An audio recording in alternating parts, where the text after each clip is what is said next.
Estamos hoy con el novelista Eduardo González Viaña, fabulador a tiempo completo. Con él conversamos de varios aspectos de su obra, así como de su trabajo más reciente. Acompáñenos.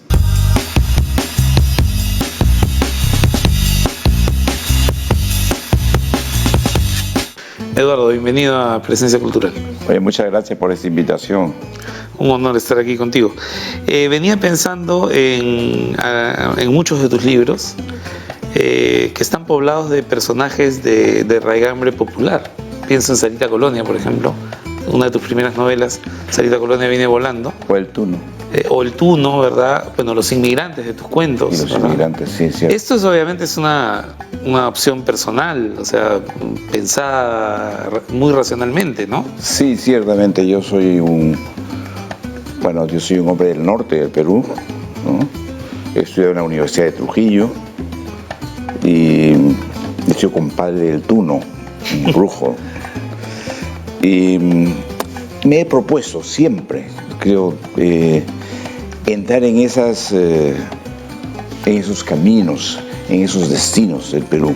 O sea, Sarita Colonia, por un lado, expresa las creencias de una parte de nuestro pueblo que nunca podrá llegar a obtener la santificación del Vaticano para entrar en el reino de los cielos. Son los cholos que entran al reino de los cielos, según un sociólogo. Y el Tuno expresa las mismas cosas.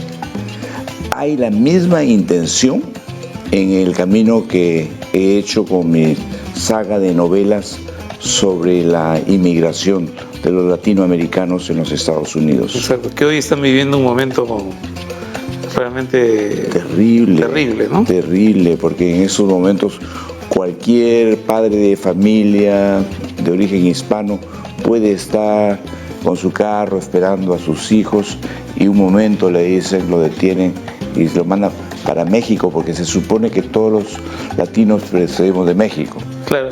Ahora, eso no plantea un problema a la hora de escribir ficciones, porque estas historias están tan llenas de realidad y tan llenas de cosas verdaderas.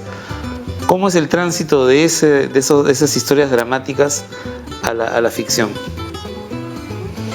Podría contestarte con algo que me ocurrió en una ocasión en que estaba en un parque de la ciudad de Salem, Oregon, donde resido, y vi a dos mujeres que estaban riéndose. Se reían en castellano. Y yo estaba tratando de leer un libro, pero se reían tanto, estaban a 4 metros y la risa es tan contagiosa que yo tiré el libro y me tiré al suelo a reír.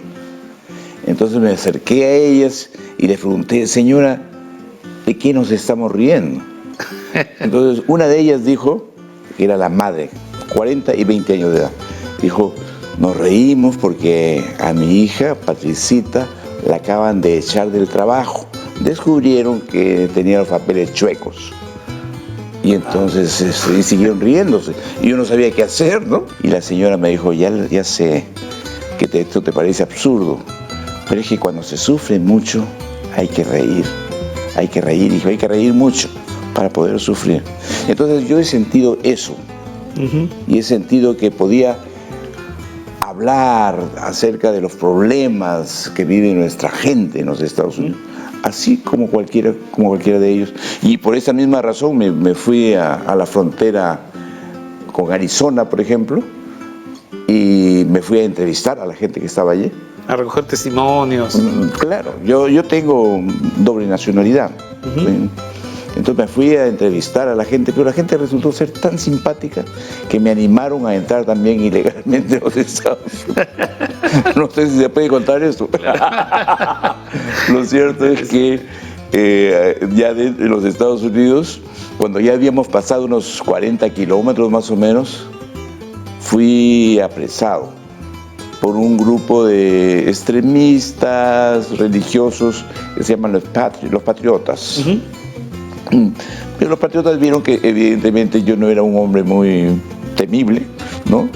Y después de preguntarme si yo había reconocido a Cristo como mi Salvador, me regresaron a México.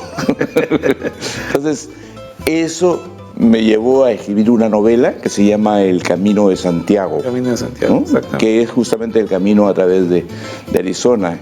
Y a pensar en que no debo ser tan entrometido, porque si me hubiera quedado en ese desierto, imagínense, es un desierto como que va como de aquí en Lima hasta Chimbote a pie. Claro. Y el sol me podría haber devorado hasta mis sueños, mi corazón, etc.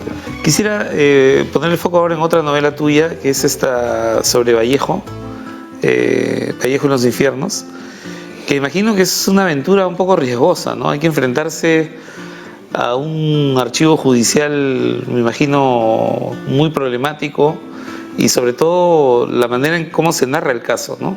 ¿Qué riesgo supuso para ti el riesgo de volver a la universidad, donde estudié Derecho, además, y de que mis profesores de procesal penal me metieran, me desaprobaran, porque estudié el expediente.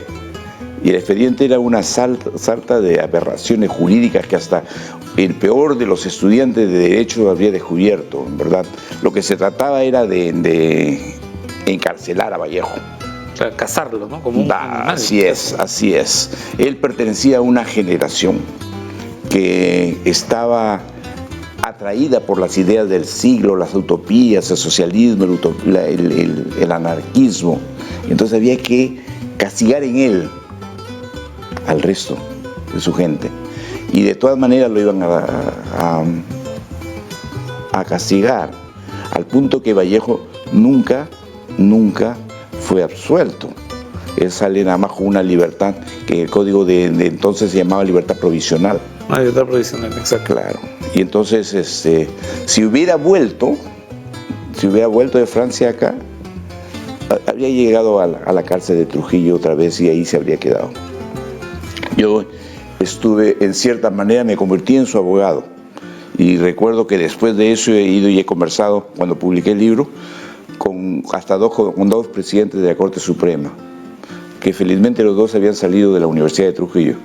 Entonces, por fin se consiguió una suerte de absolución. Póstuma, digamos. Póstuma, yeah. Sí.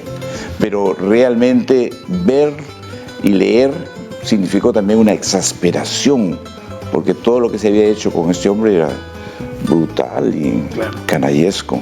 Ahora, también eres miembro de la Academia Norteamericana de la Lengua Española. Así es. Puede sonar un poco contradictorio a la luz de los últimos hechos que ocurren en Estados Unidos, justamente con la población hispana, ¿no?